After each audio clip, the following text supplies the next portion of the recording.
Welcome back everyone to another video. Today we're going to see how to add different page numbers in Microsoft Word. Firstly, go to the Insert tab in the ribbon. Click the Page Number drop-down, then select Bottom of Page.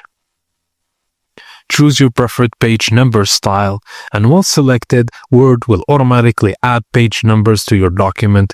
To return to normal editing mode, click Close Header and Footer.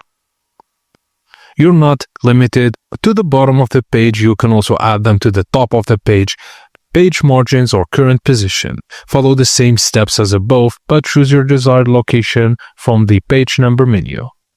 If you want to modify the style, position or numbering format, go back to the Insert tab. Then click Page Number drop-down.